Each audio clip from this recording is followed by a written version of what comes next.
Chapter 2 Pardon. Part 1 Mirror Love to heal our illusory reflections. Love makes us accept and forgive each other's mistakes and teaches us patience and tolerance. True love teaches us to let go, because to love is neither to forbid nor to possess. To love is to allow the other person to freedom to make their own experiences without restricting them. To love is to trust and forgive. To love someone, we must have learned to love ourselves. We have to let go, accept what we are, free ourselves from fears, doubt, and lack of confidence. We need to forgive ourselves from our mistakes, which in the end are not mistakes at all, since they allow us to evolve when we know how to learn from them. We are on this earth to learn, understand, evolve, and let grow the child in us that the societal system has brought to adulthood far too quickly. Without this, we fall victim to the blockages and physical and mental health problems we can experience throughout our lives. We need educational deprogramming to reveal who we really are. This means saying no to what our parents or society want us to be. Very often, our parents obey society's rule and don't know who they really are. They are the fruit of programming. They do what they've always been told to do, without question, and that's how they spend their lives. They want the same for their children. Humans are like mirrors. Personally, if I'm with a partner, it's to feel protected, safe, loved, desired, and respected. Partner, according to the dictionary definition, represents the person with whom one is associated, or the person with whom one performs at the theater, cinema, circus, etc.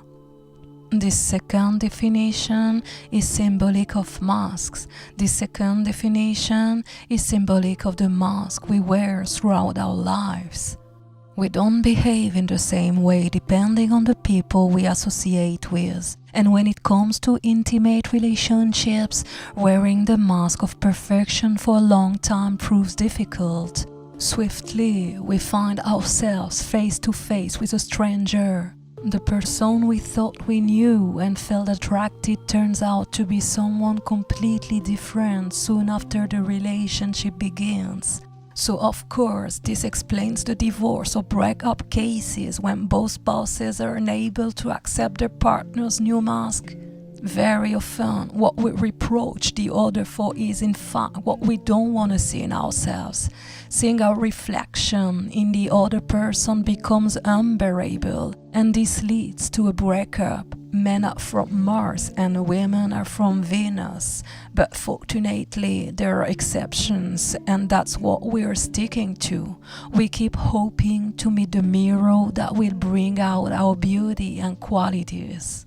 For some couples, the mirror relationship is perfect for self-improvement. Partners take advantage of the mirror effect to work personally on the negative character traits they see in each other and which project negative personality traits onto them.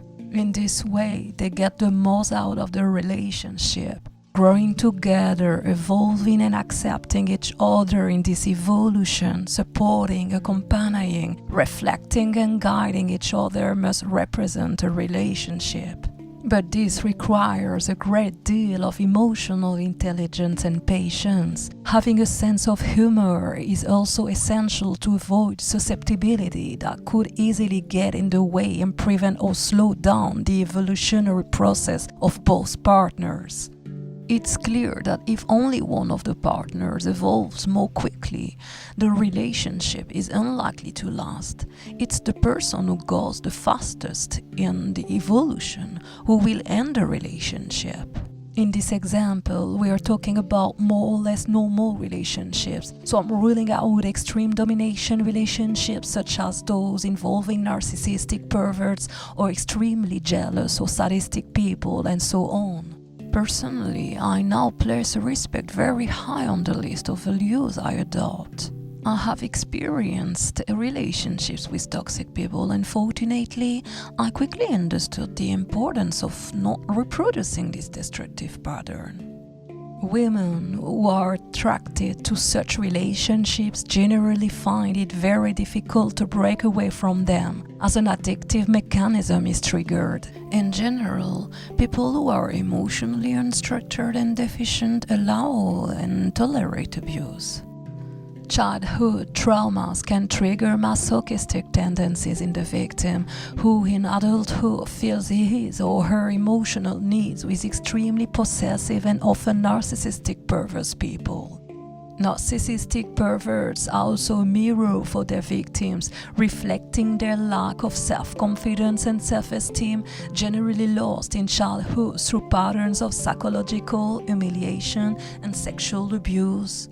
It's in this abuse of weakness that dominators can gain power over their prey. The mirror effect can therefore be very harmful depending on the situation.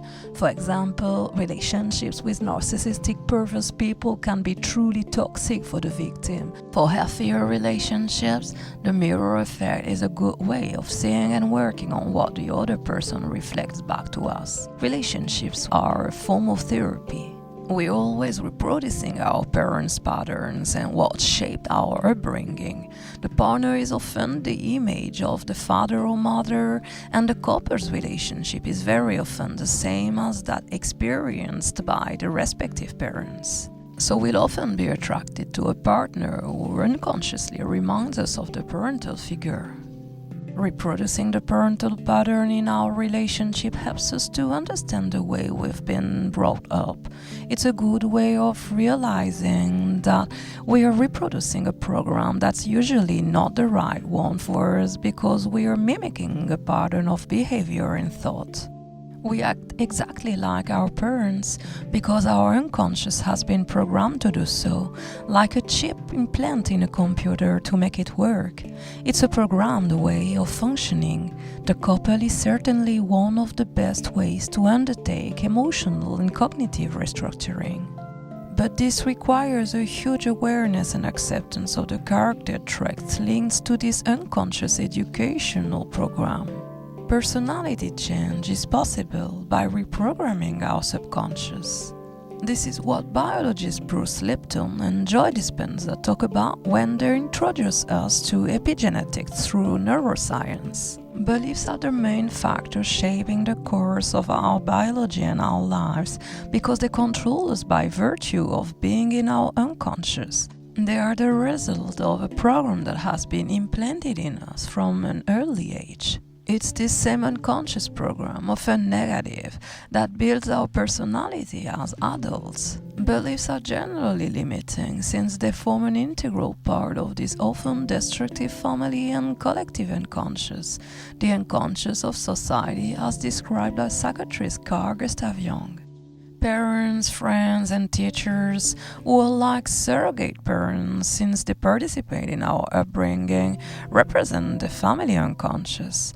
The recurring you can't, you don't know of the family unconscious then shapes our capacity for self-sabotage.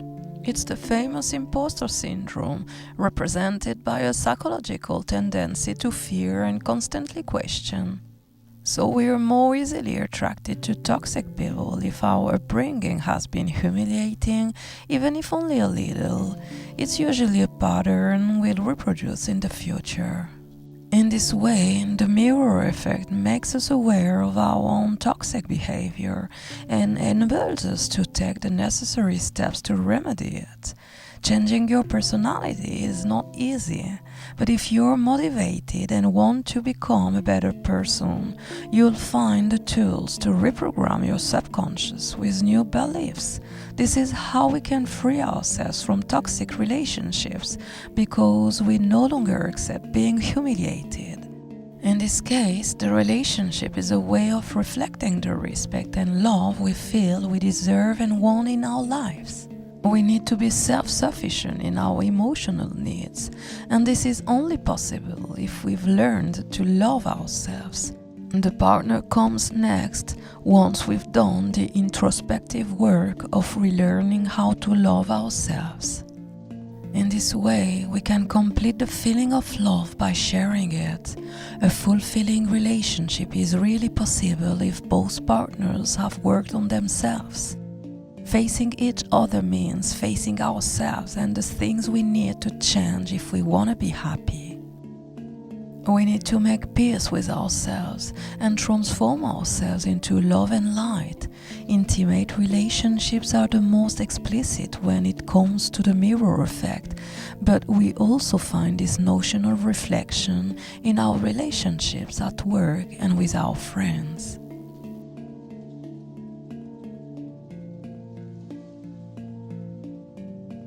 Part 2. Education on Deprogramming and Cognitive Restructuring.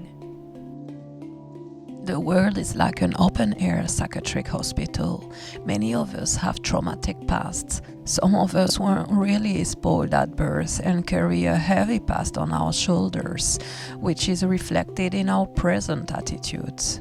A traumatic upbringing, alcohol, drugs, sexual abuse, violent parents, etc., is often the cause of future violent, aggressive, and humiliating behavior.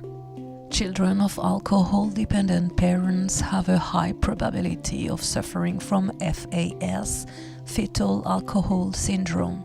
The symptoms are virtually identical to those of high-functioning autism, more commonly known as Asperger's autism.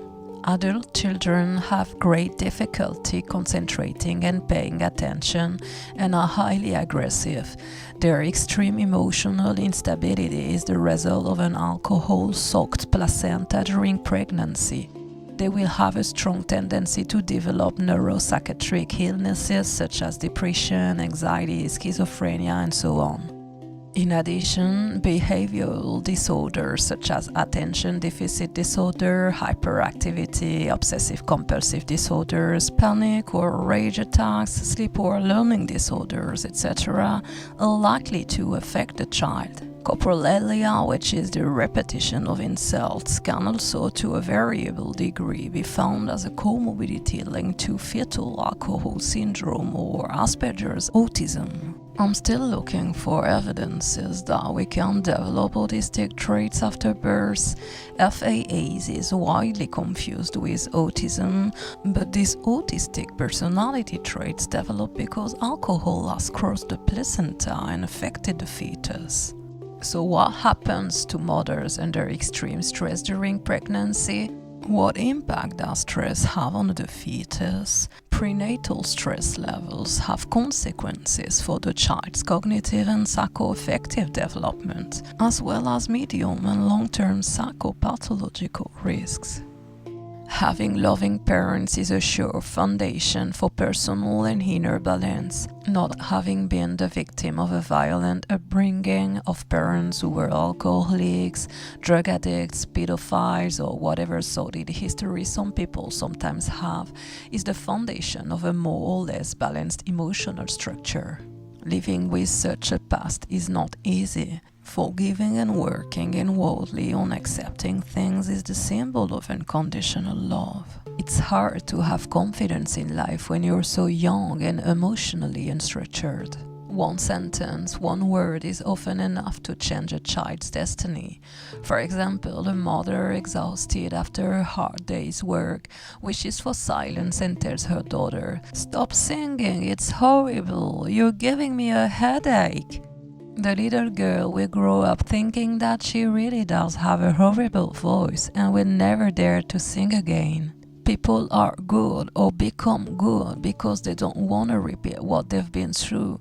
A violent childhood, for example, can transform a person into a well-meaning, caring human being. Some people go through bad personal experiences and then become better thanks to a trigger, a change, an evolution that makes them tend to become someone better. The world is surrounded by humans, so we need to be compassionate towards each other because each of us carries a bag of conscious and unconscious suffering and traumas. These unconscious traumas are also those of the collective unconscious. In addition to our own history, we inherit genetic cells from our ancestors. It influences our energy in the present, like spirits clinging to us and preventing us from moving forward. We all carry energy baggage on our shoulders. Like the universe, each of us releases a frequency, a vibration, an energy. We are surrounded by energy. We are energy. We are vibration. This is the quantum field, the unspeakable, the invisible, the field of all possibilities. We can feel ourselves, perceive ourselves, understand ourselves. Humans possess internal resources that are generally not awakened or exploited, such as the awareness of being a creative being. As creators of positive energy, we have the power to create our reality, and the realm of all possibilities is well and truly within our reach, but we have to believe. We must have faith. Knowing that anything is possible opens the door to this reality. Every event in our lives is in synchronicity with another event, an encounter, a sign that guides us towards where we come from and who we really are. Creation. We live in a profoundly mysterious world full of sudden coincidences and synchronistic encounters. The more of us who are aware of this mystery, the more we can create a whole new vision of the world. We can redefine the universe as energetic and sacred. We need to rediscover that the world of form and matter around us comes from divine energy. Seen from this perspective, we can see that humans have always felt uncertain and disconnected from this sacred source, and this is why they need to dominate others. This struggle is responsible for all human conflicts. The only solution is to cultivate a personal reconnection with the divine, a mystical transformation that fills us with unlimited energy and love, expands our perception of beauty, and leads us to a greater awareness of our higher self. Thanks to this awareness, we are able to free ourselves from the mental patterns that control us. In this way, we can discover a specific truth, a mission. We are here to share these truths, to help humanity evolve. This passage to this new level of reality is called the quantum leap. Until we make this quantum leap, the venom of jealousy, envy, anger, resentment, and so on will continue to flow through our veins. Until we evolve spiritually, we will envy the happiness of others. Happiness has to be cultivated like a garden. We have to water the seeds of compassion, respect, listening, and love within ourselves. This way, we don't give the wrong seeds the chance to grow, leaving us with the poison of negative emotions such as jealousy, envy, anger, and so on. It's up to us to work on our personality and our darkness in order to bring out our light and become an enlightened being. In Buddhist wisdom, the person who carries out this personal work is a Buddha.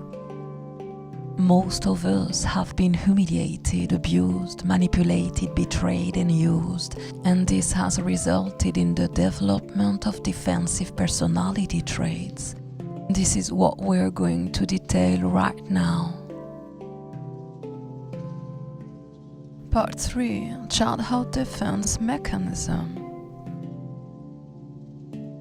Children can be cruel to each other if they don't have the right upbringing. It's in childhood that we develop our defenses. Whether it's parents, teachers, or friends, children forge their shells based on the reality of their childhood and upbringing. Our future mental health depends on our childhood. As adults, we often look at the world through the lenses of our defense mechanisms, which we have had to develop from an early age. These protective systems are in place from childhood, ensuring that we don't feel the pain inflicted on us as children. However, it's these same defense mechanisms that cause us the most suffering in adulthood because they distort our perception of reality. The anxiety, depression, anger, stress, and lack of real contact that result from these mechanisms of the past cause our problems in the present when we become adults. Becoming aware of the destructive workings of our defense mechanisms helps us to stop them and then reverse them. Behind our defenses lies the old pain we had to repress as children. Living through that pain would have been so painful that we could not have borne it. The situation of the child we were is totally different from that of the adult we are now. We were small, dependent, and left to others for the care, love, warmth, and understanding we needed. And we had no choice. If our parents did not give us what we needed, it was impossible to leave or choose other parents. What's more, young children have no concept of time. This means that a situation where we were in need of love, physical contact, or consolation when we were sad seemed to go on forever without the child in us seeing any possible change. By dismantling our defenses and admitting the old pain, we can feel and see this pain for what it really is. Old, not belonging to the present, but very painful and threatening to the child we were. We realize that we no longer need to protect ourselves against these feelings with defense mechanisms that have become a source of pain in the present. That's in the past. We are adults and no longer need to be dependent on others to satisfy our basic physical and emotional needs. As adults, we are capable of doing this ourselves. We always have a choice and a sense of time. When we were children, we did not, and the suffering would have been unbearable if we had not developed defense mechanisms. It's not a question of feeling the old pain in the false hope of getting rid of it, but of being increasingly defenseless in life. And in situations where defenses are still activated, we'll be able to recognize them and dismantle them more and more quickly so that we ourselves can leave their limiting and destructive action in our daily lives. In this way, we can live the present for what it really is, often surprisingly light. Sometimes it's hard to know who we really are because we are students in the school of life. Even if we become our own masters and can teach our knowledge to those who don't yet possess it, we must nevertheless remain students so that we never stop learning. Whoever stops learning is already dead. Every day we learn, we evolve. What we have been in the past is different from what we are and will be different from what we will be. But our past is what makes us who we are in the present, and the present is tomorrow's story. We need to be happy in the present moment because the past is gone and tomorrow may never come. We need to learn to recognize what makes us happy, and that means exploring happiness. How many people work in professions they don't like or no longer like? They have no choice, or rather they think they have no choice. They often have children to feed and a house to pay for, so they don't ask themselves whether they're happy or not. They know they do what they do out of love, out of obligation. We often put up barriers because we want the best for our children, and that means personal sacrifice. Children also wait for parents to transfer their existential worries to the outside world, so the preoccupations they used to have with their own personal success and the satisfaction of their primary needs shift to concerns about the child. Does he eat well? Does he sleep well? Is he a good student? What is he going to do with his life, etc.? Concern for providing the child with everything he or she needs, a healthy and balanced foundation, an education that we ourselves have received and that we judge to be good for the child's development and success, is the basis for teaching children.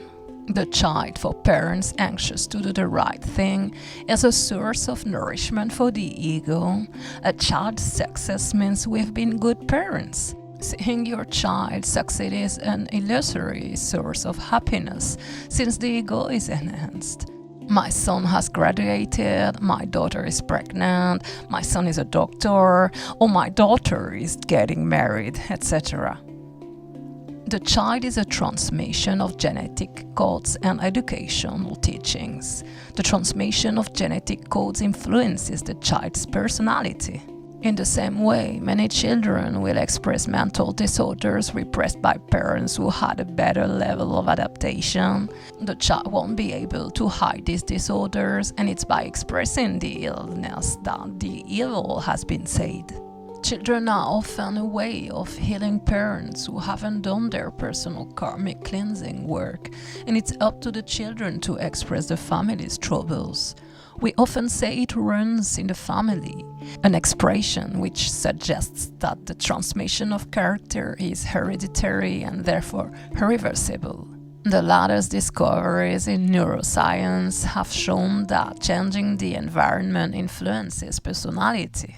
So it's not, as modern science claims, genes that shape personality, but environment, as the epigenetics referred to by Dr. Bruce Lipton in his bestseller, The Biology of Belief. The mind controls matter and bodily functions. This discovery tells us that we can change our reality by changing our environment. I'm sharing this information with you because I've been experimenting with it for over 5 years and I have literally transformed my life. Admittedly, it requires a great deal of self-discipline, but the results are there. The reality I was living in required me to adopt an iron will and self-discipline. I'm not going to go into the details of my life in this book, as I've recounted all these experiences in my first autobiographical novel, Another Day and It's Tomorrow. In it, I describe in detail the tragic reality I lived through for so many years that I finally decided to become happy. To sum up, I was raped for the first time at the age of 15 by a pedophile who made me drink alcohol. This was my first experience of dissociation, which I'll come back to a little later. In short, it's a natural neuropsychophysiobiological defense mechanism of the brain to protect itself from the cardiac or vascular arrest linked to the violent shock of rape. Dissociation is usually unconsciously reproduced in the future if the victim does not have an emotionally stable life. This is what happened to me. I reproduced this dissociation over and over again to the point of being repeatedly raped and abused until I was 30. I would later learn that my mother had also been raped at the age of 18 and that my father had also been abused in his youth, psychologically and certainly sexually. I'll describe this in the emotional destructuring section of this chapter. My parents passed on this family karma to me so that I could break the chain and carry out the genetic cleansing they had failed to do. This family karma was certainly passed on to them by their ancestors. This is how I developed strong autistic traits as a result of all these life events.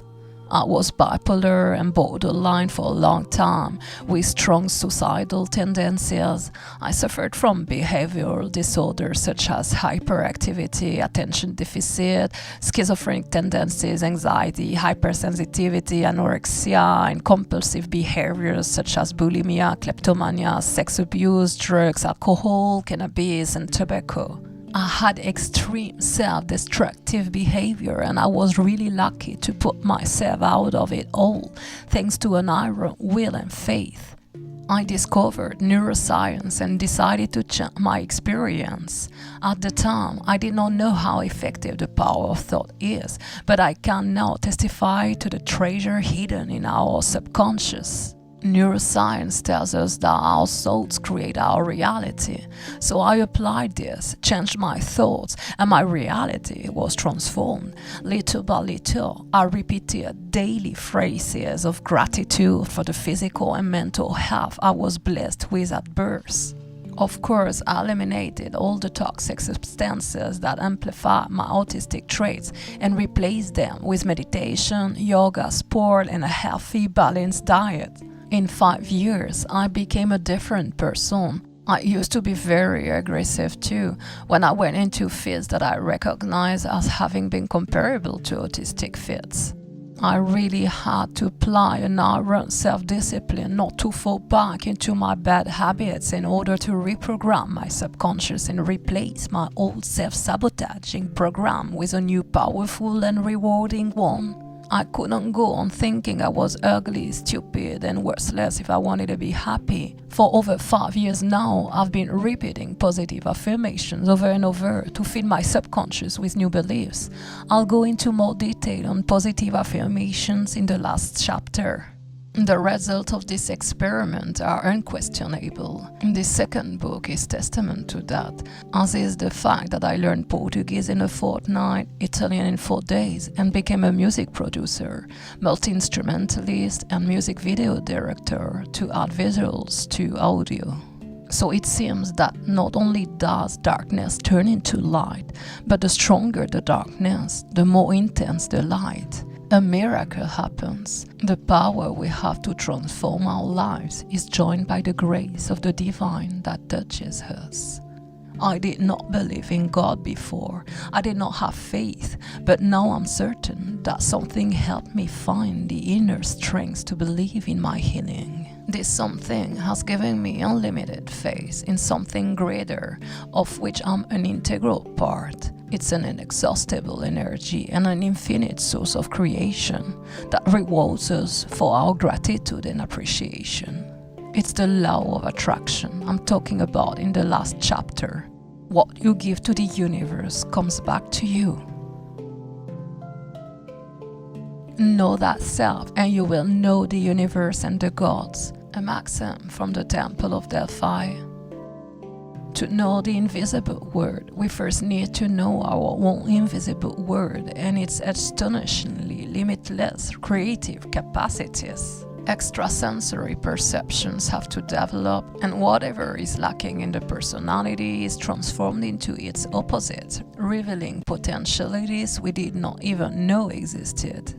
We feel much less need to convince because we feel the truth in our hearts. It's self-evident to us, so we don't feel the need to prove that it's true because we feel it's viscerally to be so. Those with ready-made opinions feel a greater need to convince than those with deep-seated convictions. Their need to communicate their certainties is merely a reflection of their own need to believe them, and the strength of their assertions is proportional to the fragility they seek to mask. Parents who want to do their job well as educators are preoccupied with passing on what they believe is essential to their children's success. But most of them, apart from a few out of the ordinary cases, such as the children of Buddhist or neuroscientist parents, etc., are far from imagining that such an ascent is possible. He who knows keeps silence. Lao Tzu.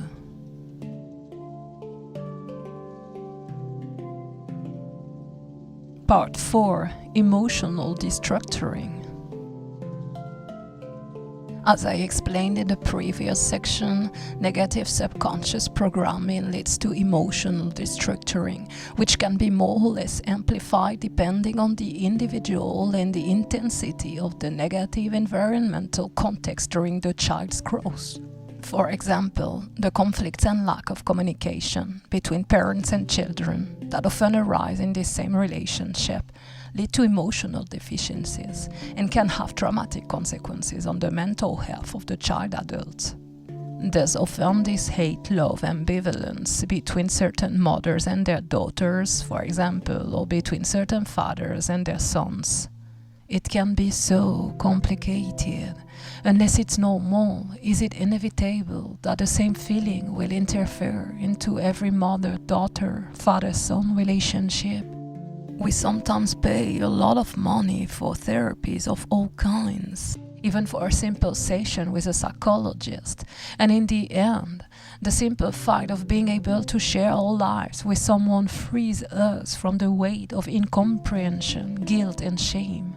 We often believe that what happens to us emotionally, the thoughts, doubts, fears, etc., happens only to us. But when we discuss and share our state of mind, even with a stranger, we realize that we are often not alone. Sharing our experience and having someone listen to us is reassuring, all the more so if the person is going through a situation similar to our own. We feel understood, heard, and respected, and that's often the most important thing, to feel that we can express ourselves without being judged. What's more, talking about our follies with a sense of humor and laughter helps us to heal ourselves and move on, accepting who we are with our light and dark sides. It's a bit like becoming a spectator of the other person we sometimes are and find hard to understand. It's something we lack when we lose control of our thoughts and the mind takes over, as in the case of split personalities, schizophrenia, and so on. It's important to be aware that we have a voice in our head so that we can disidentify ourselves from the person we are and the voice we hear. If the voice takes control of a person and that person identifies with the voice, the consequences can be tragic, as in the case of suicide or murder. This is the voice of the mind, and it's rarely positive. You suck, it's your fault, you're not capable, etc. The consequences of emotional destructuring are many, and they represent a limitation to the psychological blossoming and full development of the child-adult's potential. Limitations often include lack of self-confidence, emotional dependence on an often toxic environment, addictions of all kinds, and compulsive behaviors. Stress, anxiety, and fear will be part of the daily life of emotionally unstructured people. And all these, of course, at different levels depending on the individual and the intensity of the destructuring, as well as the educational context. Someone who was raped for 7 years by a violent, alcoholic father will have many more symptoms as an adult than someone who was verbally humiliated late in life by one teacher. Similarly, there are educational patterns in certain cultures that are less traumatic but just as devastating in terms of children's emotional structuring. In Guyana and Senegal, for example, the countries of my ancestors, polygamy is authorized, as in many other countries, and women represent a sign of wealth. The man marries as many women as he likes, as long as he has the money to provide for all of them. Naturally, the children born of these unions are extremely emotionally deprived, as the father is often absent, and the reason for his absence is the presence of one or more other women in his life. In French Guiana, polygamy is compounded by the fact that mothers have children in order to receive social benefits. These unwanted children are also emotionally deprived and reproduce with the women a lack of respect for them in revenge for their unloving biological mothers. Unwanted children, children born of rape and abused children, are naturally subject to severe emotional destructuring. Depending on the individual, the consequences can be more or less disabling in adulthood. My grandfather was Senegalese. My father was abandoned at birth and placed in foster care. I don't really know my grandfather's story, because my father does not really know it either. What I do know is that my last name is normally a first name in Senegal. So by deduction, the civil registry must have made a mistake when my father was born and given him his first name as a last name. In any case, at the time of my father's birth in 1945, at the end of the war, there was still repression, and it may have been an error in the civil register, or a desire on the part of my father's mother to hide her son's true nationality so that he would not be persecuted. My father is a mixed-race black from a 100% Senegalese father and a white mother, and with my white mother, my parents had my brother and me. I am therefore a Senegalese quarteron. My father did not want to travel to the country of his ancestors to look for his father's family, and this clearly had a negative influence on my emotional development. I felt I had to find my ancestors' family if I wanted to relieve myself of this emotional and karmic baggage. I think my father rejected his ancestors because he suffered too much as a child and associated this unconscious suffering with his Senegalese roots. It's his way of turning the page, drawing a line under that childhood and starting a new chapter. He has known nothing of Senegalese culture and feels 100% French. I always tell him that with a brother called Samba and a family name like ours, it's impossible to be French. Sure, our papers are French, as is the culture we've been immersed in, but the blood that runs through our veins is undeniably African. Faced with this denial, which for a long time was unbearable for me, I went to Senegal to follow in my ancestors' footsteps and track down my grandfather's descendants. As the plane flew over Dakar, I could literally feel a weight being lifted from my back, like a heavy sack of stones that did not belong to me. I think it's important to get to know your roots. In the United States, the black population who is born there rarely knows its origins. Clearly, black American blood can be traced back to slavery and subsequent immigration. From 16,009 to 18,008, a large population of Africans, generally from West Africa, was forcibly brought to the American continent. They provided free labor for the colonists, and the importation of slaves, banned from 1808 onwards, nevertheless continued to flourish on the great plantations of the South. Despite the abolition of slavery in 1863 by President Lincoln, segregation and persecution of the black American population by the Ku Klux Klan continued to grow, particularly in the South. All over the country, the black population gathered together to live in ghettos in very poor conditions. In 1910, the life expectancy of a black man was no more than 35, compared with 50 for a white man. Even today, the black race suffers unspeakable discrimination.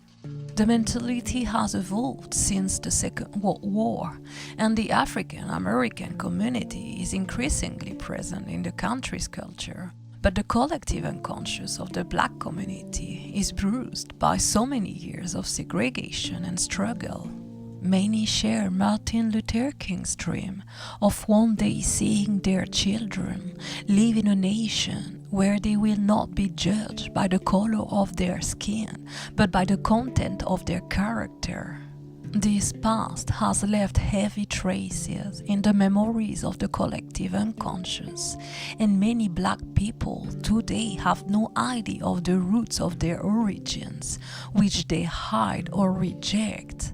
Today, segregation still exists, albeit less so than in the past, but the weight of ignorance can still be read in some people's eyes when they see someone with black skin. The eyes judge, the mind thinks, and the heart can remain closed. Of course, little by little, more changing, and above all, there's a lot of interbreeding thanks to immigration. But evolution is slow, and there is still far too much segregation of all that is different. We are conditioned to be sheep-like, and to stand out from the herd is always to be singled out. Whether for sexual typicality, religion, skin color, or culture, the societal system educates us to be separate and competitive. We are disconnected from ourselves, from others, from nature, and from our own nature. The collective unconscious, scared by so many wars, suffering, traumas, barbarism, injustice, and so on, has produced a population that lives in fear, and that's exactly what the media are programming us to do. Fear has almost become a personality trait. Being fearful is like being shy or talkative. Today's generation is perhaps even more unstructured than its predecessor, carrying the accumulated emotional baggage of the collective unconscious. Added to this are smartphones and other distractions that have turned us into emotional robots.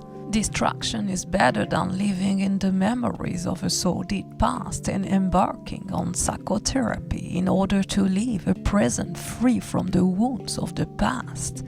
This new form of slavery is now mental, and it uses our naivety, ignorance and weakness to condition us into believing that we are free.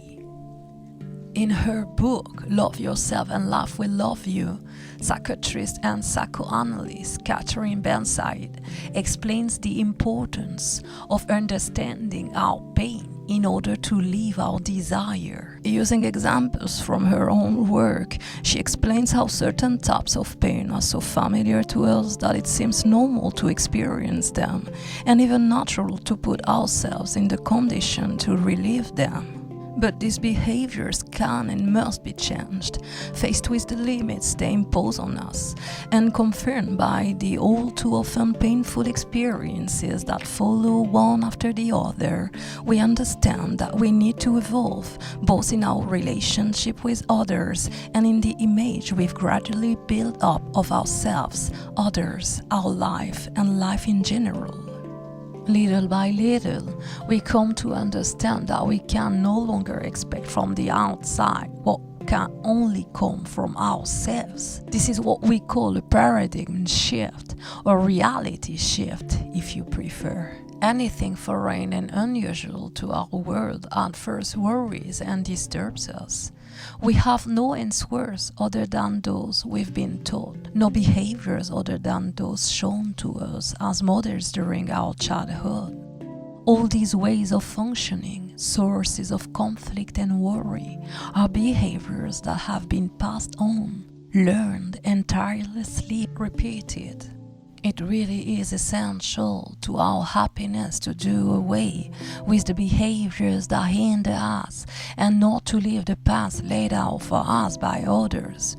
We simply have to listen to our desires and give ourselves the right to live our dreams rather than spending our existence dreaming our life. It seems that throughout life, the same old pain repeats itself tirelessly until we are finally able to detect it and remove it, or we have instinctively learned to avoid situations likely to recreate it.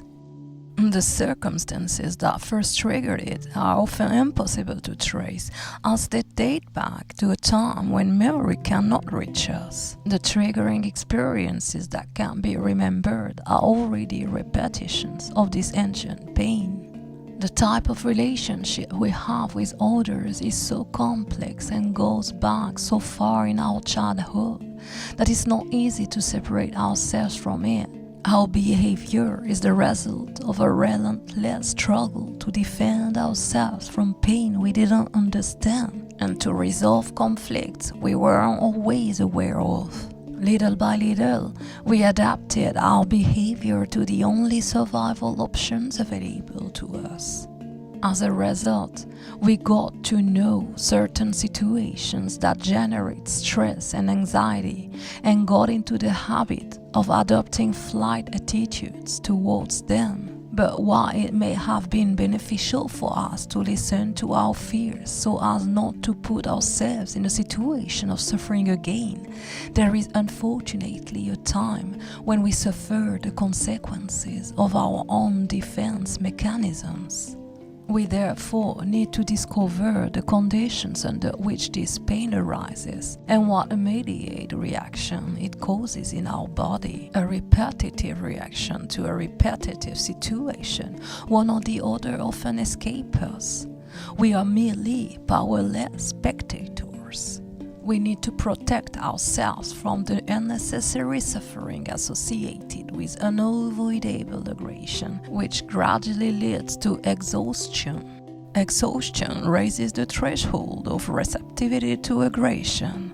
what has no effect on a rested body, on the other hand, causes major alteration in a tired body, and our sensitivity is exacerbated. Events then take a much heavier and more dramatic turn than they actually do, and we complicate our lives by looking for problems where there are none. We suffer so much unconsciously that we prefer to be slaves to this golden prison. Awakening consciousness means recognizing our darkness and transforming it into light. But so many distractions prevent us from seeing our darkness, or conversely, we've created a false need to have all these distractions so we don't have to see our darkness. For the moment, the light that emerges from this darkness is too strong, so we prefer to stay in the dark. The only way to brighten up little by little, without rushing things, is to add the light of mindfulness to our lives, which we achieve through meditation. Mindfulness is the only way to brighten our path, little by little, by getting our eyes used to this new clarity of mind. Once we've found the right path, we can work on restructuring ourselves. Meditation is no longer a belief. Neuroscience studies have proven that it has an indisputable effect on our brains. Daily meditation not only sharpens our attention span and reduces obsessive-compulsive disorders, it also combats stress and anxiety. This spiritual practice aims to train the mind to live in the present moment without thinking about the past or the future. By developing our capacity to pay attention, listen and concentrate, meditation helps limit the effects of aging on the brain and maintain our cognitive abilities.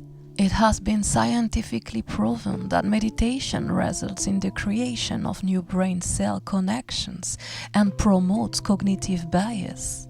Meditation develops neuronal plasticity while increasing the thickness of the left prefrontal cortex, involved in cognitive and emotional processes, but also in feelings of well-being. It is clearly an asset in the fight against cognitive decline, slowing down the inevitable age-related reduction in the volume of the brain, which contains the cell bodies of neurons. Meditation does not mean doing nothing, thinking about nothing, or going blank. It's a cerebral reconstruction process far more powerful than we could ever imagine. If we decide to commit ourselves totally to what we're doing, present in each of our actions, concentrated and attentive, patient and persevering, we are already taking pleasure in what we are doing at the moment we are doing it. And if our steps lead us towards a deeper knowledge of ourselves and of the world in which we live, always in the direction of better being and better doing, we will gradually heal those diseases of thought that have hitherto prevented us from living. The sole aim of my days and nights, all my work, all my thoughts, to put an end to the mistakes of the past. I make a single day feel like a lifetime. And my goodness, I don't see it as if it were actually the last. No, but I simply look at it as if it could be the last. As for me, I'm experimenting with meditation and I have no doubt about the benefits of this practice. In addition to its positive effects, it's free. To meditate is to heal and regenerate by welcoming and letting go of our thoughts while trying to concentrate on a point of attention, which could be our breathing, a color or shape, an object, a photo, or a mantra that we repeat.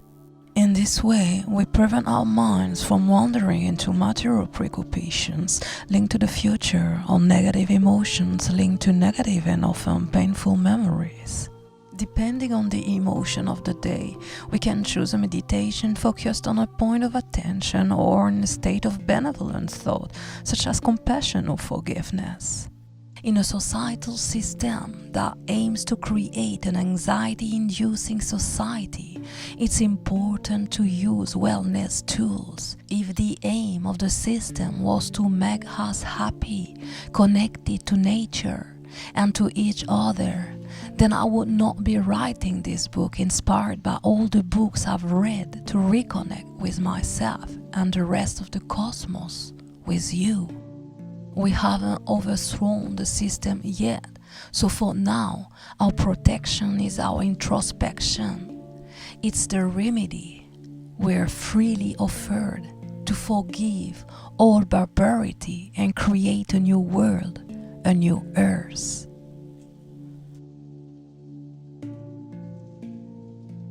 When you have trauma in your life, you avoid talking about painful things because words make the memory bleed. Boris Cyrulnik.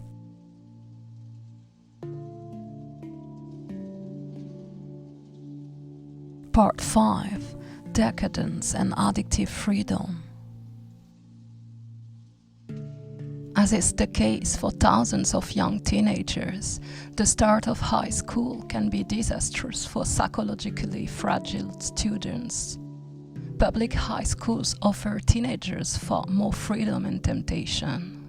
The weak and inquisitive fall for it, and the fearful stay away. Entering high school also means discovering sexuality, trying to understand who we are, what makes us up, what we want to become, the future we want to build. The high school years mark our existence. They're only 4 years, but they're 4 years that stay with you for the rest of your life. These are the last carefree years when we don't ask ourselves too many questions. Sure, we've already experienced disappointment and betrayal, but that's nothing compared to what life has in store for us. The high school years are the last years of a carefree life. Entering the world of work is a difficult transition, a different world, and we realize that society demands that we grow up. We leave behind the carefree days of adolescence to take on the responsibilities, stress, and anxieties of adulthood.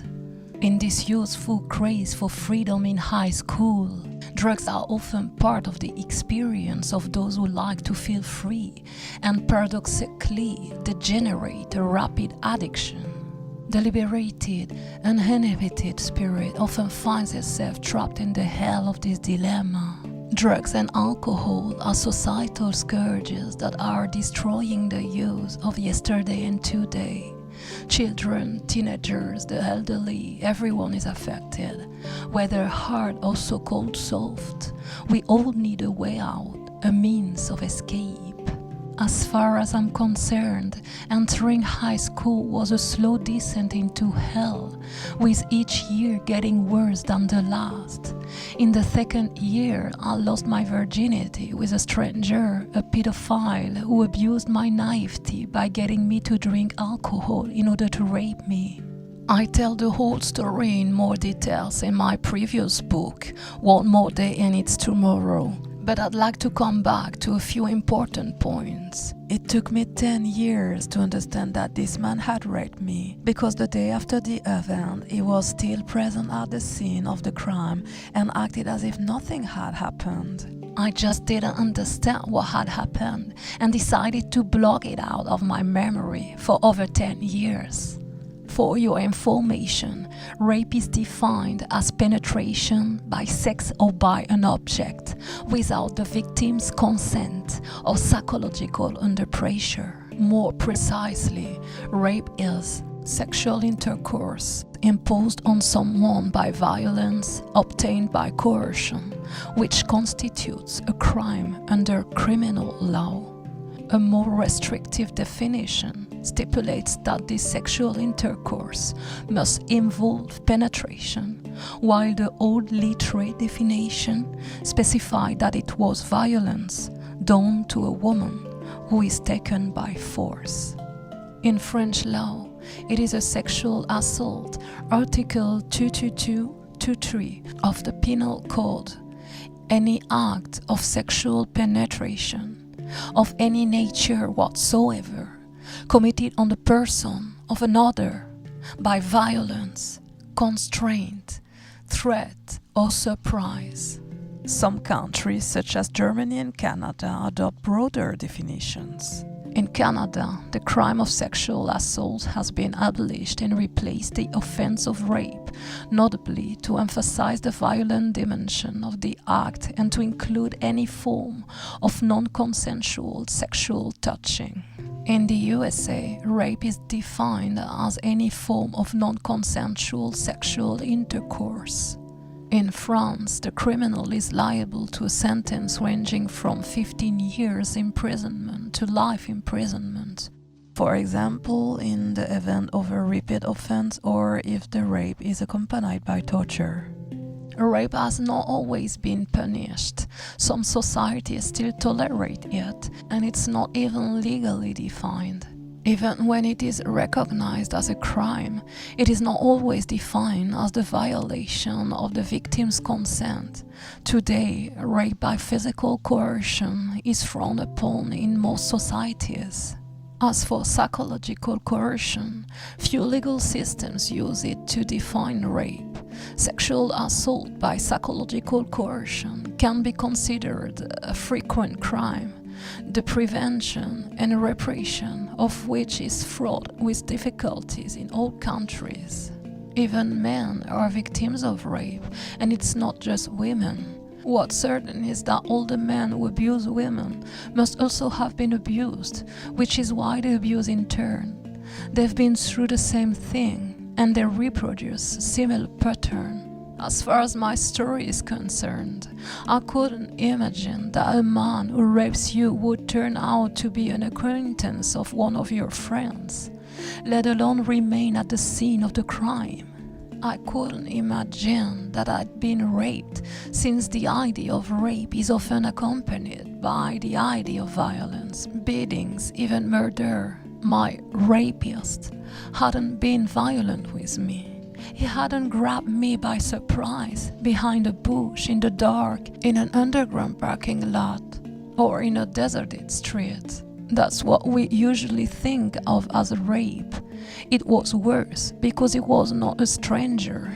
He'd been invited to the party where the facts took place. I would have preferred to be raped in a common way, so I could have known the cause of my future discomfort. But in this case, I knew the attacker, so I never imagined I could have been the victim of a rape that night. This is one of the tactics used by rapists. Pretend it never happened. They're sowing doubt in the victim's mind and creating a feeling of guilt and blame. Aggressors often fail to realize the seriousness of their act. On the other hand, many women accept being abused by their partner. Imagine this: your partner comes home from work. "Honey, I've had a hard day. How about a little relaxation?" "No, not tonight, darling. My head hurts." "You always have a headache somewhere. I wonder what you're doing with me. You never want me." "Well, okay, I can make an effort for you." You offer yourself because you feel at fault for not wanting your partner. You feel at fault for not meeting his sexual expectations and needs, and under psychological pressure, you simply spread your legs or open your mouth. It's like rape because you're under psychological pressure. It's like rape because you don't want to make love, but you feel obliged to. You feel bound by your conjugal obligations and duties. The fear of being a bad spouse, of your partner going elsewhere or leaving you for someone else, puts psychological pressure on you. That's exactly what the penal code defines as spousal abuse. Rest assured, if this concerns you, you're not alone.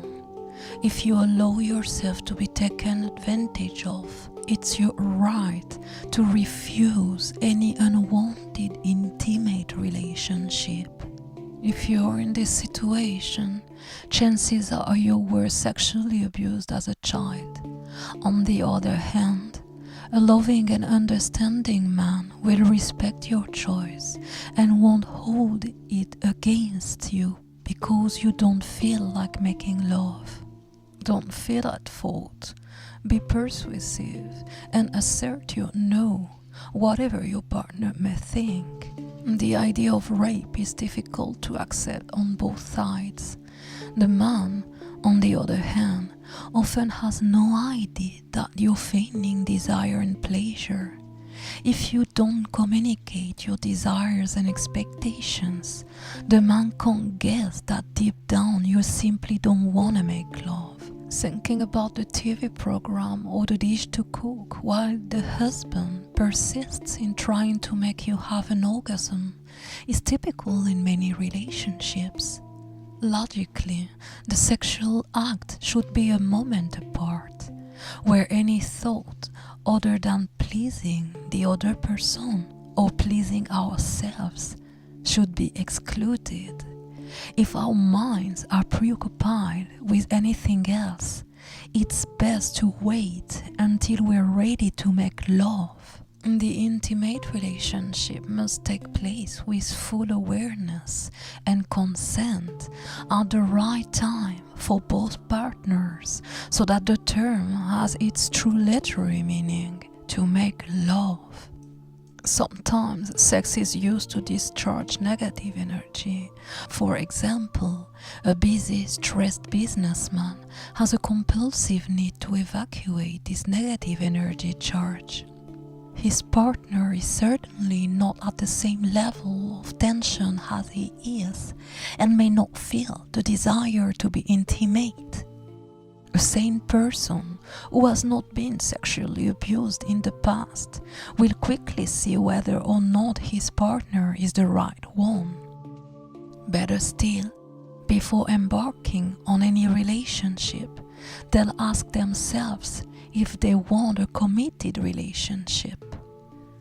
The psychologically healthy person will not abuse one-night stands, and most of the time will have few partners, and their relationships will be stable and long-lasting. On the other hand, a person who has been abused in the past is far more likely to find themselves in an unstable future, accumulating toxic relationships of all kinds. The consequences of sexual abuse can be terrible. Addictions are one of the most worrying problems for someone who has been sexually abused as a child, and even more so if they don't remember what happened. Before the age of 7, the brain is not yet sufficiently developed to construct a traumatic memory and the memories associated with it. There is little chance that abuse that took place before the age of 7 will be remembered. If some people do, it's because the events occurred several times, usually with the same person. In my case, the first rape I suffered was a major trauma that had a lasting negative impact on my sex life and my life in general.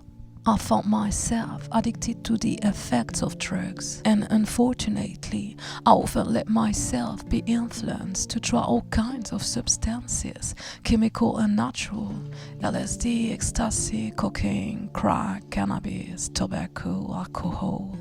The risk is vital when it comes to LSD dosage. One drop too many of this liquid substance can be too strong for the brain to withstand the shock. Every time I took drugs or alcohol, I found myself in risky situations, and almost every time, unscrupulous men took advantage of me. I lost my mental strength to say no, as if lobotomized, without a hint of lucidity or willpower, while being completely aware of what was happening, tetanized by shame and disgust. This is what we call the reproductive process of rape dissociation. I explained this in my first novel, One More Day and It's Tomorrow, but I'm going to insist on this theme again, because I know that many of us are affected, consciously or unconsciously. For my part, for many years, I struggled to understand what I was going through. I tried to find answers to my self-destructive behavior in order to soothe my inner child. That's how I came to learn through internet research that in cases of sexual abuse, very often the victim is completely unable to react to the aggressor. Here are a few extracts from my research over the last few years. According to a Swedish clinical study published in 2017, 70% of female rape victims would be as if paralyzed during this act of unprecedented violence. So I'll let you imagine the psychological shock when we're talking about sexual violence done to children. Rape has an immediate traumatic effect and very often creates a state of psychic stupefaction at the time of the event, paralyzing the victim and preventing her from reacting, defending herself or screaming. Neuroscience studies refer to this process as an exceptional neurobiological psychological protection mechanism. This takes the form of a disjunction of the emotional circuit to enable a brutal but life-saving emotional and physical anesthesia. The totally unexpected and transgressive nature of the sexual assault is all the more terrifying, inconceivable and incomprehensible for an adult, and all the more so for a child, teenager or other vulnerable person, as the aggressor is very often someone they know. It's usually a trusted adult or older person who is supposed to protect, be reliable and set an example. This generates a strong emotional response that translates into a state of petrification and psychic, hypnotic stupefaction. The victim is unable to consider defense strategies and can't move, scream, think, or analyze the situation. The secretion of stress hormones, adrenaline and cortisol, is so high that they rapidly become toxic to the body. The shock is so intense that it provokes an emotional surge, equal to a surge in an electrical circuit. To protect the victim from vital, cardiovascular, and neurological risk, and to extinguish his emotional response. In this way, adrenaline and cortisol levels drop to eliminate the vital risk. The fibers that inform the cortex of emotions are disconnected, resulting in emotional anesthesia and an altered state of consciousness. This translates into dissociation, depersonalization, decorporalization, a sense of unreality and of being a spectator to the scene.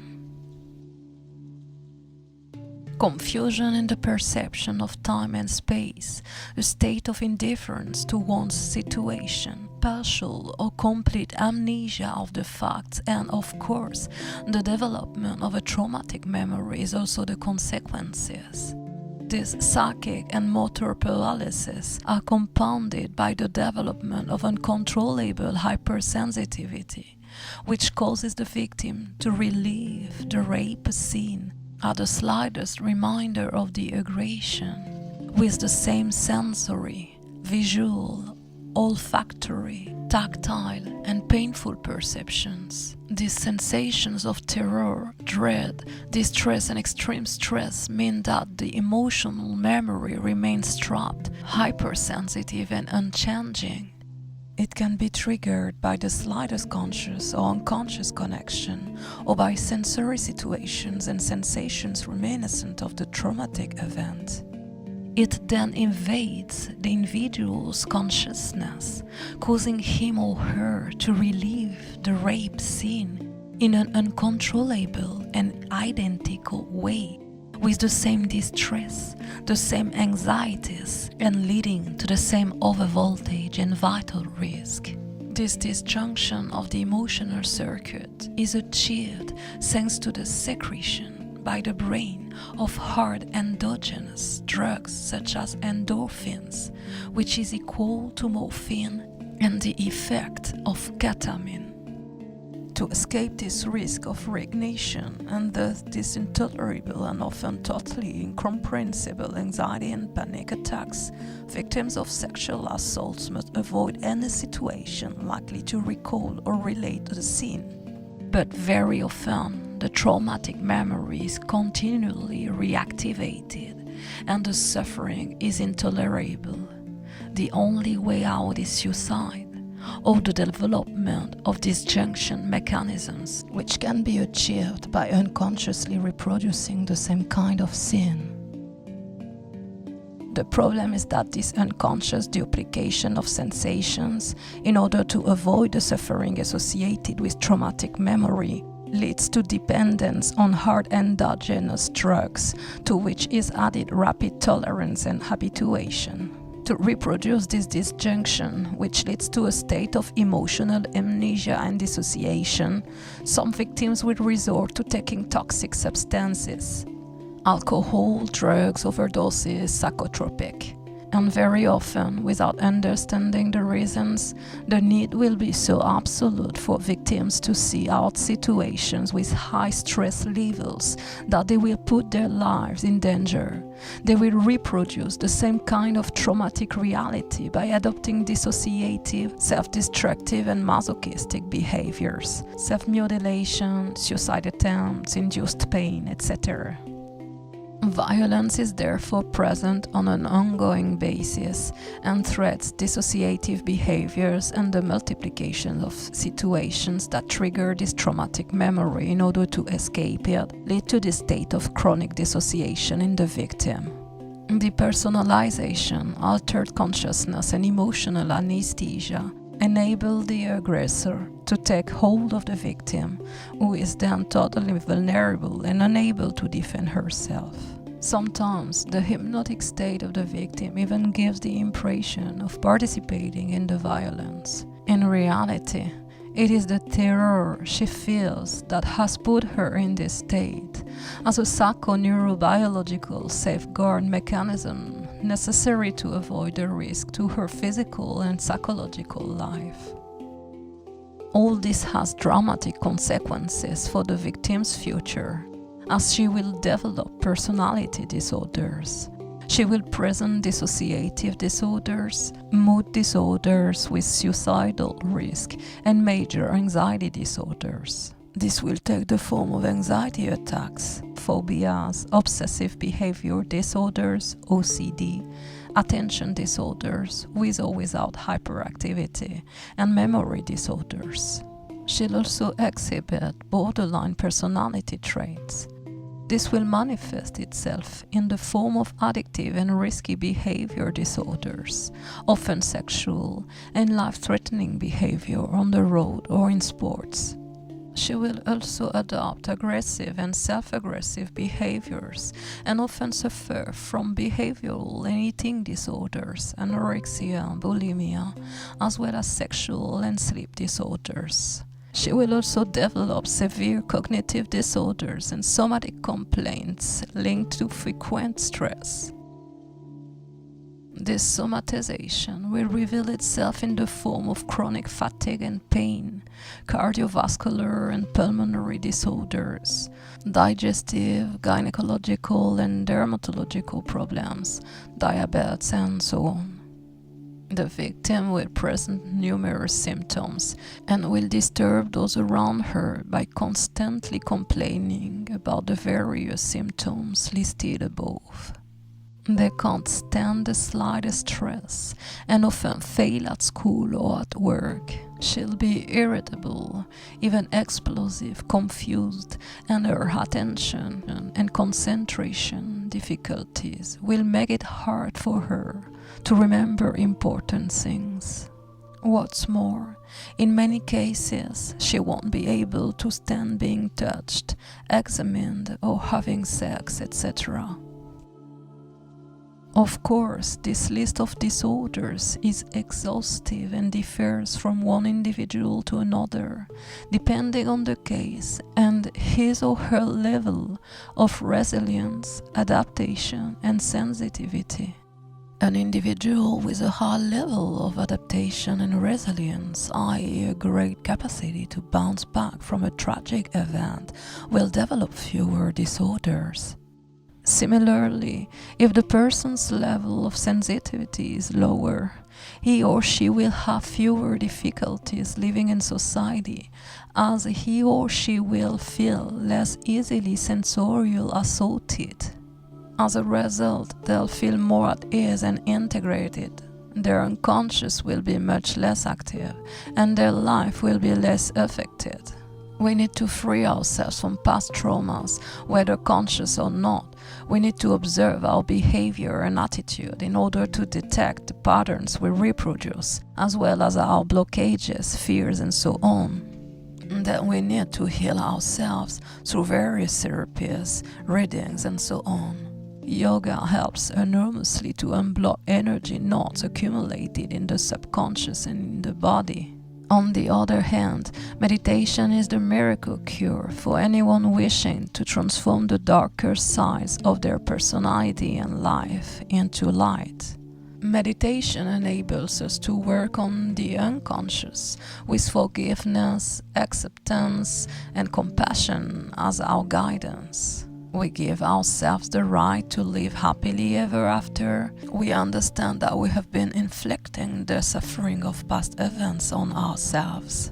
Whether or not we are aware of the traumas in our lives, we must make the decision to free ourselves from them.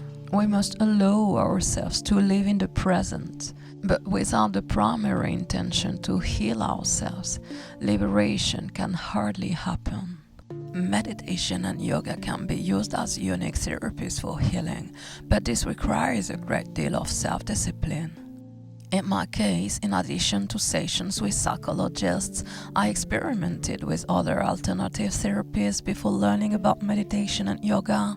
Ayahuasca, regressive hypnosis, yoni egg, vaginal egg, women's talking circles, etc. Confiding in people other than psychologists about our internal problems helps to free us altogether and get us out of the shadow effect that society puts forward.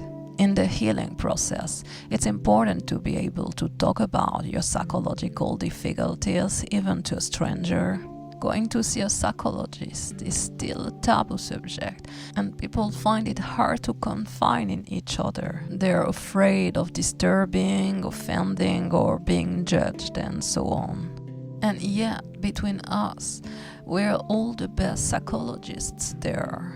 When we understand that we should not be ashamed to talk about our doubts, questions, traumas, etc., we realize that often the person we confide in has a recommendation for us. In my case, it was always someone I did not know and to whom I confided that recommended me alternative therapies. For example, in Brazil, a woman from Peru advised me to use the yoni egg and ayahuasca to cleanse my uterus of all the sexual violence it had suffered.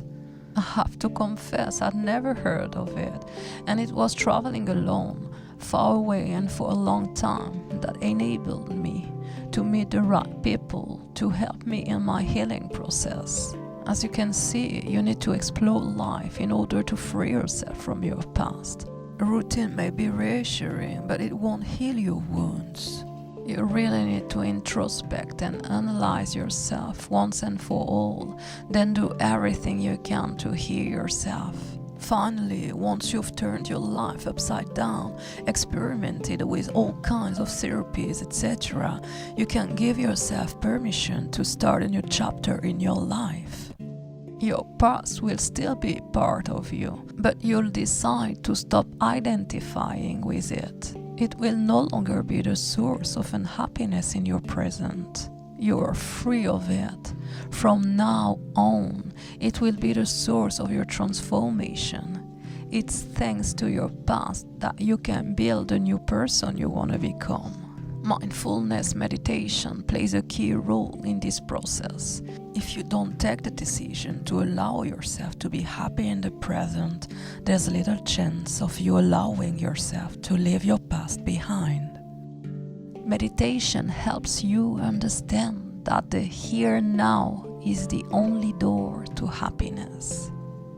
By working on your attention focused on gratitude in the present, you now look at your past with compassion and forgiveness. Your past no longer interferes with your present. Without a regular meditation practice, you're more likely to live your present in lament of your past than fully happy and liberated in recognition of what it brings you here and now.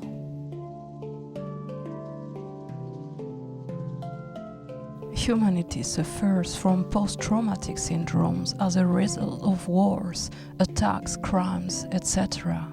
The consequences of these events are tragic and irreversible if no cognitive and psychic restructuring is undertaken to rebuild the mental and physical health of the victims. Disorders differ from one individual to another, depending on their level of resilience, adaptation and sensitivity. A person with a high level of resilience, i.e. a great capacity to bounce back from a tragic event, will develop fewer disorders. Similarly, if the person's level of adaptation and sensitivity is lower, he or she will find it easier to live in society, as he or she will feel less sensory aggression. As a result, they'll feel more at ease and integrated. Their unconscious will be much less active and their life will be less affected. This leads me to the deduction that many of us suffer from at least one of the disorders listed at the end of the previous section: fatigue, chronic pain, cardiovascular and pulmonary disorders, digestive, gynecological and dermatological disorders, diabetes, etc.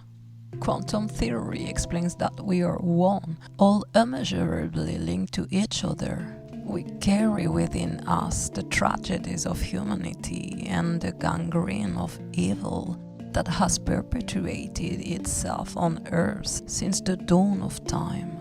So even if our own lives have not been marked by sexual trauma, we can be sure that this has not always been the case for our ancestors and our neighbors. We are born with this emotional, karmic and collective baggage. It's important to be able to recognize ourselves as victims without having to depend on legal recognition. Indeed, legal confrontation often proves fruitless in cases of rape and sexual abuse.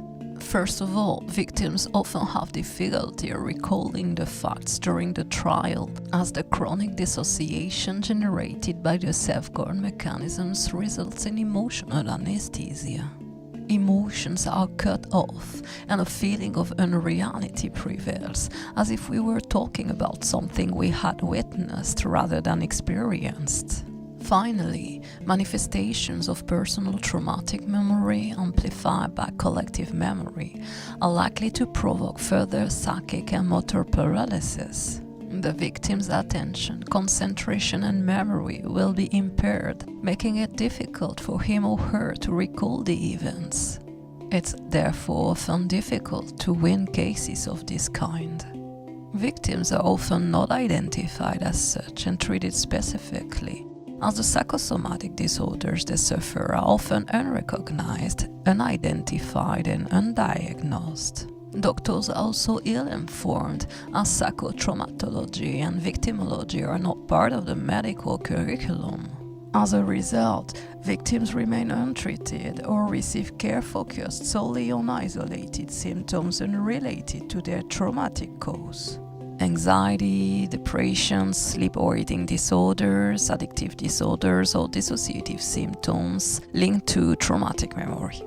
Victims are often wrongly labeled and treated for mental and psychotic disorders, schizophrenia, bipolarity, anorexia, etc. The perpetrator is also often dead, or the events have been going on for too long before the complaint is lodged, as in the case of child sexual abuse. The absence of specialized medical care and the lack of legal recognition as a victim will lead to the victim's isolation, a feeling of abandonment and total despair. This lack of specific care and protection forces the victim to secure herself as best she can.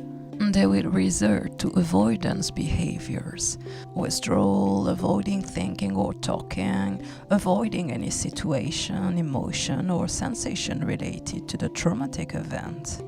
And dissociative behaviors, as already mentioned in the previous section. I'm insisting on this because I'm convinced that many of us have suffered abuse, often sexual, before the age of 7, resulting in infantile amnesia. In a way, neuroscientists explain that old memories stored in the long-term memory sink into the abyss of the brain until they become inaccessible. The prefrontal cortex, which plays an important role in memory, is underdeveloped in young children, providing yet another explanation for infantile amnesia. The hippocampus is another area of the brain necessary for memory formation. It doesn't finish developing until the age of 4, and its role in memory is only imperfectly ensured when it's immature. Moreover, the still hesitant acquisition of language prevents the creation of a memory and the possibility of ordering the story in space and time. As explained in the previous section, an adult may be able to retain memories before the age of 5, but this depends on the intensity of the events experienced and the frequency with which they took place. Resilience is therefore a founding pillar of cognitive, psychological, and emotional restructuring and reconstruction. Losing one's virginity at the age of 15 through rape, as I did, means forgetting to respect oneself. Many young girls who have been raped become prostitutes. It was by understanding that I had been raped that I was able to start a new life, based on forgiveness, respect, and self-respect. Without understanding, forgiveness is impossible, and so the healing process cannot begin. For example, a woman who hasn't been sexually abused will never accept the jealousy and madness of a narcissistic pervert like I did. We must seek to understand why we allow this kind of partner to be violent with us and degrade us. We need to ask ourselves about the limits of forgiveness. Accepting to live under so much psychological pressure and allowing ourselves to be deprived of freedom by excusing the compulsive and excessive jealousy of these toxic partners is to deprive ourselves of our own respect and freedom.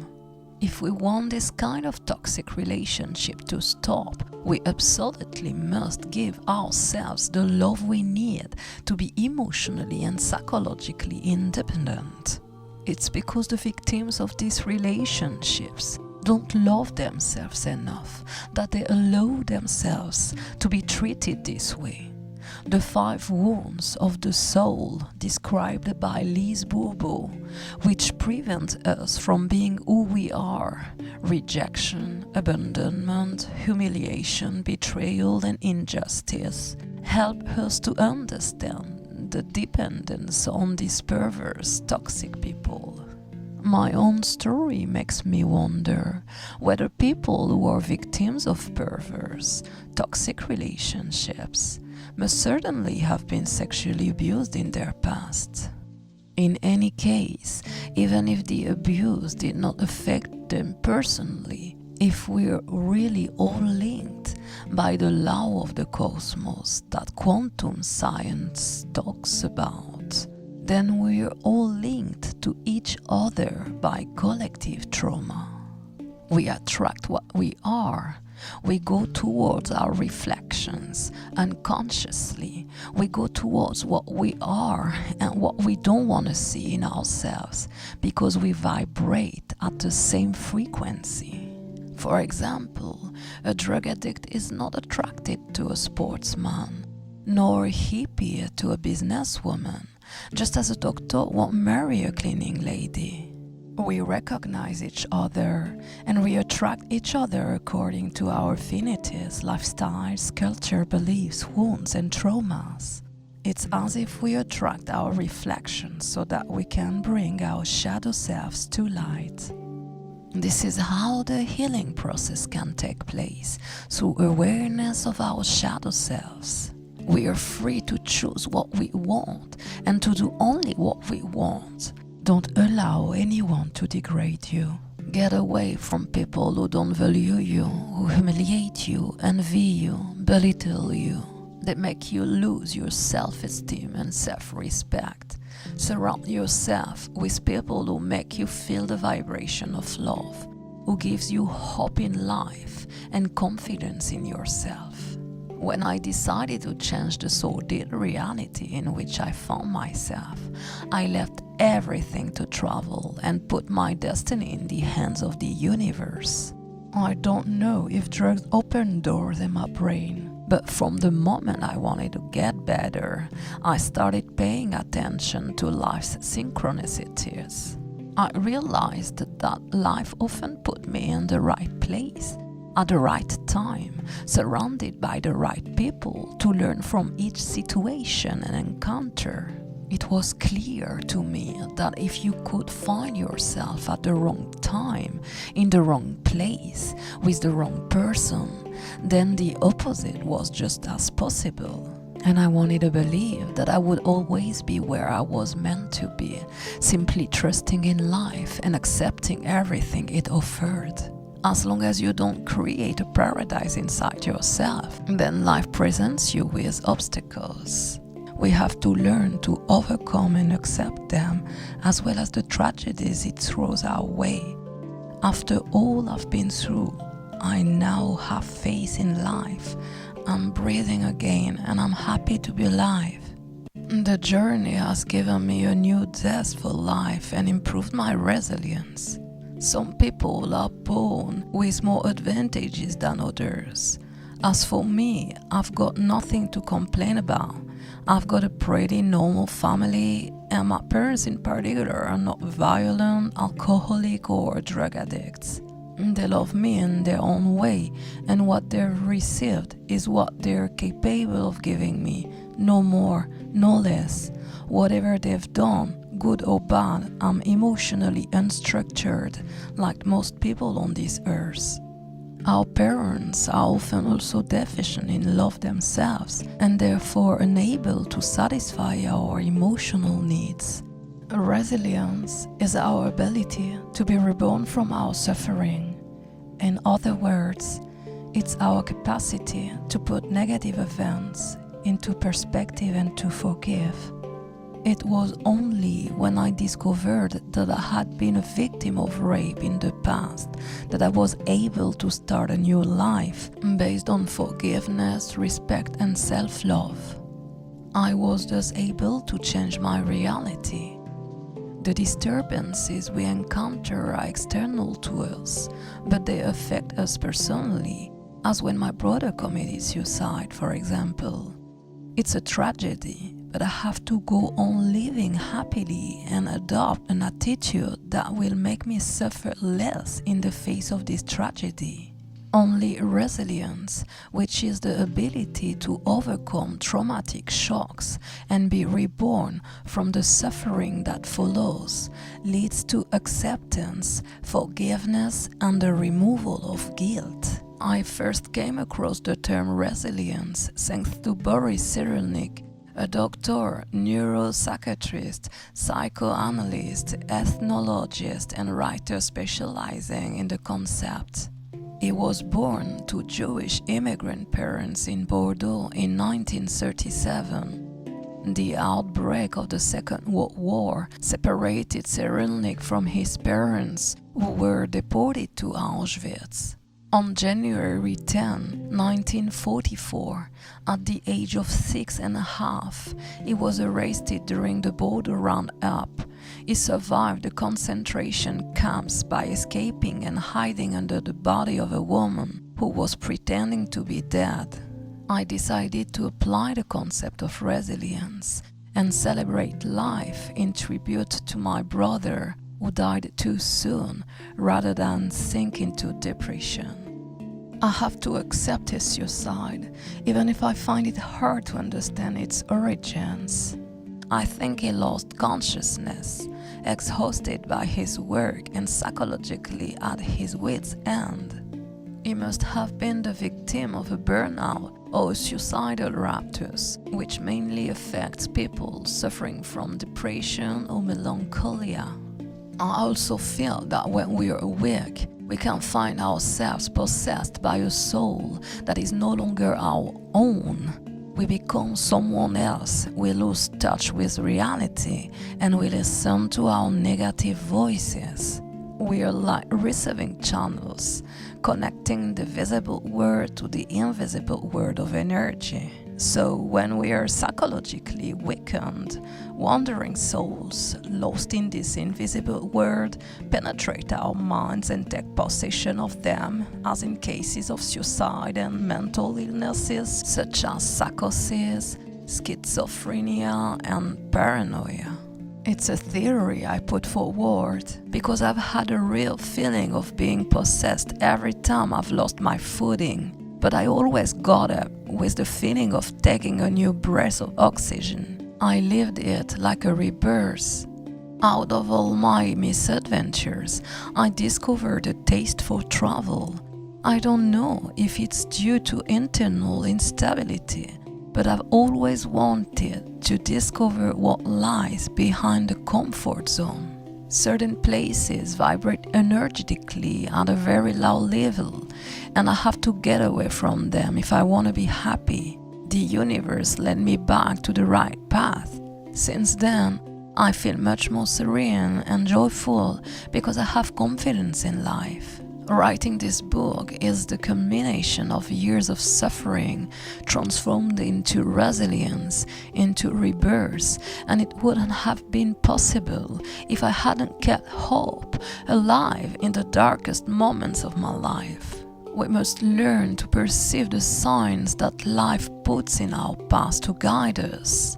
I'm happy to have the chance to contemplate sunsets and stars, even more so now that my brother is in heaven. So many books are at our disposal to open us up to a different vision of reality and enable us to move forward more easily.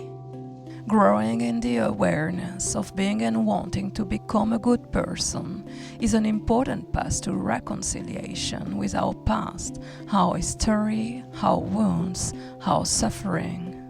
Our soul will carry certain scars forever, but we must learn to close them, becoming aware of our shortcomings, our parental and educational programming, and understanding why we do so much harm to ourselves is part of our evolutionary process.